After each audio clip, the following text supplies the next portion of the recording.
Hi friends, నేను ఈరోజు మునగాకు కారపొడి తయారు చేయాలి అనుకుంటున్నాను. అది ఎలా తయారు చేయాలో చూద్దామా మరి.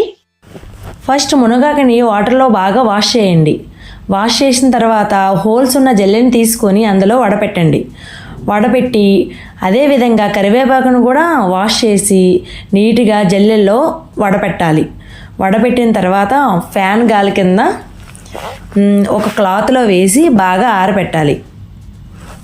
ఎటువంటి చెత్త ఏమీ లేకుండా నీట్గా క్లీన్ చేసి ఇదే విధంగా బాగా ఆరబెట్టాలి. ఈ మునగాకులో డెలివరీ అయిన మదర్స్ ఎక్కువగా ఈ మునగాకు పొడి తింటే చాలా మంచిదండి. మిల్క్ అనేది ప్రొడ్యూస్ అవుతుంది ఈ మునగాకు పొడి తినడం వలన. చాలా ఐరన్, కాల్షియం కూడా ఎక్కువగా ఉంటుంది. ఇప్పుడు కారపొడిలో వేసుకోవడానికి 1 కప్పు కందిపప్పు తీసుకోండి. 1 కప్పు కందిపప్పు, అదేవిధంగా 1 కప్పు నువ్వులు, 1 కప్పు వేరుశనగగుళ్ళు కూడా తీసుకోవాలి. తర్వాత కొంచెం ధనియాలు, కొద్దిగా జీలకర్ర, అదేవిధంగా కొంచెం మెంతులు, కొంచెం వెల్లుల్లి తీసుకోవాలి. వెల్లుల్లి లాస్ట్లో వేయడం వల్ల చాలా బాగుంటుంది. ఇప్పుడు ఎండుమిర్చి తీసుకోవాలి. ఈ ఎండుమిర్చి చాలా కారంగా ఉంటాయి, అందుకే నేను చాలా తక్కువగా తీసుకున్నాను. ఇప్పుడు మనం 1 కప్పు కందిపప్పుని తీసుకొని బాగా దోరగా వేయించాలి. మంటని సిమ్లో పెట్టి దోరగా వేయించాలి. మంటని మీడియంలో కానీ హై ఫ్లేమ్లో పెట్టడం వలన మాడిపోతాయి. మాడిపోకుండా సిమ్లో పెట్టి బాగా వేయించాలి దోరగా. కందిపప్పులో ఉన్న ఫ్లేవర్ అనేది రిలీజ్ అయినంత వరకు వేయించాలి.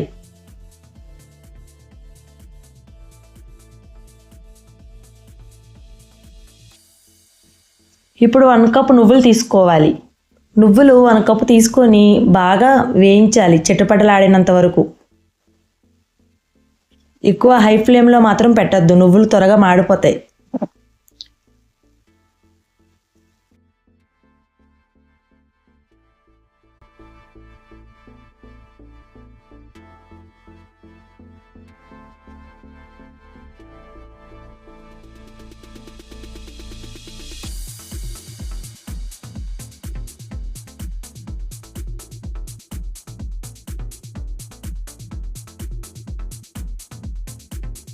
వేయించిన తర్వాత వేరే ఒక ప్లేట్లోకి తీసుకోవాలి. నువ్వుల్లో కూడా చాలా బెనిఫిట్స్ ఉన్నాయి కదండి. నువ్వుల్లో కూడా కాల్షియం చాలా ఎక్కువగా ఉంటుంది. నువ్వులకు తినడం కూడా చాలా మంచిది.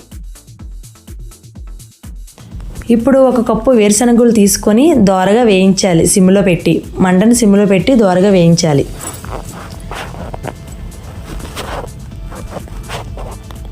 వేరుశనగలు ఇవన్నీ వేయడం వలన కారపొడి అనేది చాలా టేస్టీగా ఉంటుంది. బాగా వేయించిన తర్వాత ఈ వేరుశనగగుళ్ళని వేరొక ప్లేట్లోకి తీసుకోవాలి. ఇప్పుడు ధనియాలను మంటని సిమ్లో పెట్టి దోరగా వేయించాలి. ఆ ఫ్లేవర్ అనేది బయటికి రిలీజ్ అయినంత వరకు దోరగా వేయించాలి. ధనియాలలో ఫ్లేవర్ అనేది బాగా తెలుస్తుంది కదా, ఆ ఫ్లేవర్ వచ్చే విధంగా బాగా వేయించాలి. కొద్దిగా మెంతులు, కొద్దిగా జీలకర్ర వేయించి పక్కకి తీసుకోండి.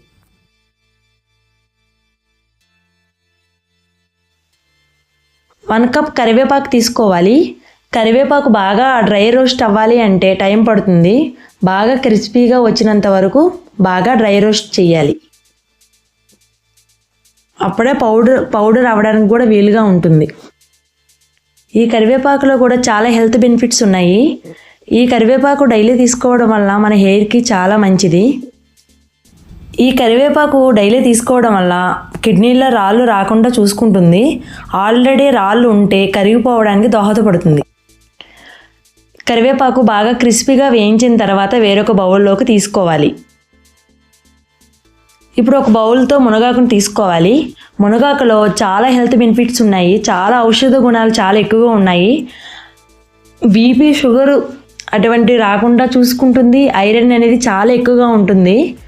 పాలకూరలో ఐరన్ ఎక్కువగా ఉంటుందని డాక్టర్ ఎక్కువగా తినమని చెప్తూ ఉంటారు. పాలకూర కన్నా చాలా ఐరన్ ఎక్కువ ఉండేది మునగాకులోనే. మునగాకు డైలీ తీసుకోవడం వల్ల చాలా మంచిది. మన ఐస్కి చాలా మంచిది. విటమిన్ ఏ ఉంటుంది ఈ మునగాకులో. మునగాకు డైలీ తినడం వలన మన ఐస్కి చాలా మంచిది. మునగాకుని డైలీ తీసుకోవడం వలన కీళ్ళ నొప్పులు అటువంటి వ్యాధులు ఉన్న వారికి చాలా ఉపయోగపడుతుంది. అంతేకాకుండా బ్లడ్ లెవెల్స్ కూడా బాగా పెంచుతుంది. ఇప్పుడు మనం కొంచెం అవిసె గింజలు తీసుకోవాలి. ఈ అవిసె గింజల్లో కూడా చాలా హెల్త్ బెనిఫిట్స్ ఉన్నాయి. ఐరన్ ఎక్కువగా ఉంటుంది, హెయిర్కి కూడా చాలా మంచిది. చాలామంది అవిసె గింజలు తినడానికి ఇష్టపడరు. ఈ విధంగా కారపొడులు వేసుకొని తింటే అన్ని పోషకాలు మన బాడీకి వెళ్తాయి. ఇప్పుడు కొంచెం మినపగుళ్ళు తీసుకోవాలి. ఇవన్నీ టేస్ట్ కోసమేనండి. మినపగుళ్ళు అనేది టేస్ట్ కోసం. మినపగుళ్ళు తినడం వల్ల కూడా బలంగానే ఉంటాం. డైలీ మనం టిఫిన్లు ఎలాగో తీసుకుంటూ ఉంటాం. మినపగుళ్ళు బాగా వేయించిన తర్వాత వేరొక ప్లేట్లోకి తీసుకోవాలి. ఇప్పుడు ఎండుమిర్చి వేసుకోవాలి. ఈ ఎండుమిర్చి చాలా కారంగా ఉంటాయి, అందుకే నేను తక్కువ తీసుకున్నాను. ఎవరు ఎక్కువగా కారం తింటే వాళ్ళు ఎక్కువగా తీసుకోవచ్చు. కారం లేని మిరపకాయలు ఎక్కువ తీసుకున్నా పర్వాలేదు. ఇవి చాలా ఎక్కువగా కారంగా ఉంటాయి, అందుకే నేను ఇన్ని తీసుకున్నాను తక్కువగా.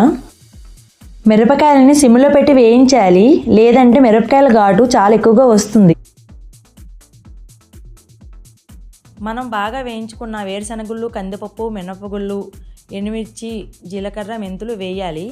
వేసిన తర్వాత అందులోనే అవిసె గింజలు, నువ్వులు కూడా వేయించి బాగా బరకుగా పౌడర్ చేయాలి. బాగా పిండిలా చేయకూడదు.